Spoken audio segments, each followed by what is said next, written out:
Salam, hai sukacita dan damai sejahtera senantiasa ada pada kita semua. Bapak Ibu, Saudara yang dikasihi Tuhan, di dalam Yehezkel pasal 1 sampai Yehezkel pasal 37 ayat 1 sampai 14 cerita Tuhan menghidupkan tulang-tulang. Nah, di ayat 6 Tuhan berkata, "Aku akan memberikan kamu nafas kehidupan supaya kamu hidup kembali." Bapak Ibu Saudara yang dikasihi Tuhan, betapa fokus kita gampangnya tertuju kepada hal-hal yang kita butuhkan atau kepada hal-hal yang kita inginkan. Sementara kita kadang-kadang melupakan hal-hal yang sederhana dalam kehidupan kita sehari-hari. Sesungguhnya itu merupakan mukjizat yang besar dari Tuhan. Tapi banyak kita tidak terlalu memperhatikan hal itu karena kita lebih fokus kepada apa yang kita butuhkan atau apa yang kita inginkan.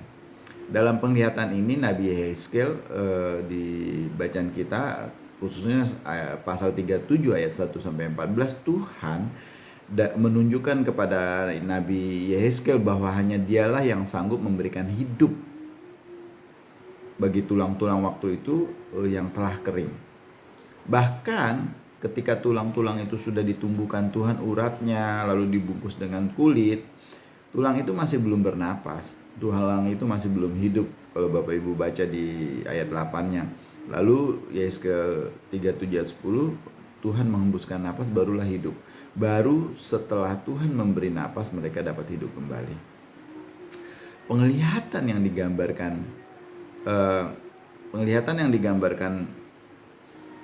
ini menggambarkan janji Tuhan untuk memulihkan umat Israel dari kehancuran. Ini gambaran bayangan bagaimana Tuhan ingin memulihkan bangsa Israel dari kehancuran. Hal ini juga mengingatkan kita Bapak Ibu bahwa apapun yang kita miliki, besar atau kecil, banyak atau sedikit, hebat atau biasa-biasa saja, tidaklah berarti kalau bukan Tuhan yang memberikan.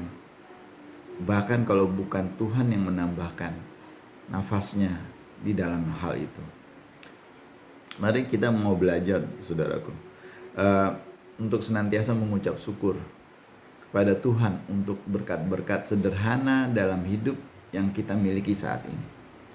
Di tengah pergumulan kita sehari-hari, malah kita sesekali berhenti untuk menarik napas dalam-dalam.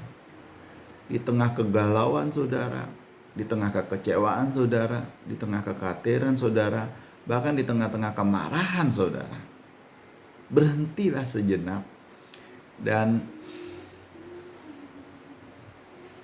tariklah napas dalam-dalam. Lalu pujilah Tuhan. Seperti Daud katakan, biarlah segala yang bernapas memuji Tuhan. Selama masih ada nafas yang bisa tarik, selama masih ada udara yang bisa kita hirup, selama kita masih bisa merasakan ada oksigen yang masuk ke dalam aliran darah kita, kenapa kita tidak memuji Tuhan? Saya melihat ada banyak orang yang kesulitan untuk bernapas sampai harus menggunakan oksigen. Dan Bapak Ibu, oksigen itu mahal sekali satu tabungnya. Tapi kita bisa menghirup. Apapun yang saudara ada alami, apapun yang menghambat saudara, apapun yang sedang menggumuli saudara, tariklah napas sejenak. Lalu katakan, Tuhan, Engkau baik. Meskipun kita merasa hilang Bapak Ibu di tengah-tengah keadaan yang sedang kita hadapi, Tuhan menjanjikan harapan.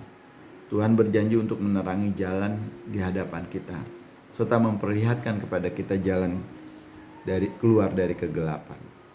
Bapak Ibu Saudara yang dikasihi Tuhan, suatu kali murid-murid ketika sedang berlayar di danau tengah malam, datanglah badai, menghempas, mengombang-ambingkan, menggulung-gulung perahu yang mereka tumpangi. Mereka menjerit-menjerit, mereka ketakutan, bahkan mereka mengatakan kita pasti mati. Tapi di tengah-tengah kekalutan mereka, di tengah-tengah ketakutan mereka, di tengah-tengah kengerian mereka, tiba-tiba jauh di tengah danau itu ada seberkas cahaya yang mengarah kepada mereka. Ketika semakin dekat, semakin dekat, semakin dekat cahaya itu, mereka melihat Tuhan yang berjalan di atas air. ada harapan yang selalu Tuhan berikan kepada kita di dalam setiap tarikan nafas kita. Kenapa kita tidak bersyukur? Bapak Ibu, mengapa harus takut dan putus asa bila saat ini hidup saudara di dalam kegelapan? Mengapa harus selalu menangis si nasib dan diri saudara ketika saudara di dalam penderitaan? Percayalah, pasti akan datang pertolongan Tuhan. Cahaya di ujung sana, walaupun mungkin masih kecil, lama-lama cahaya itu akan bersinar terang, memberikan kita jalan keluar. Bapak Ibu, selama masih bisa menarik nafas, mengucap syukurlah kepada Tuhan. Itulah yang bisa kita lakukan dan yang harus kita lakukan. Tuhan memberkati kita. Terima kasih ya Tuhan Yesus, Engkau baik. Engkau selalu menjaga dan menolong kami. Bahkan selalu ada harapan kami kepada Engkau. Kami tidak perlu takut, kami tidak perlu khawatir. Terima kasih ya Tuhan Yesus. Haleluya. Amin.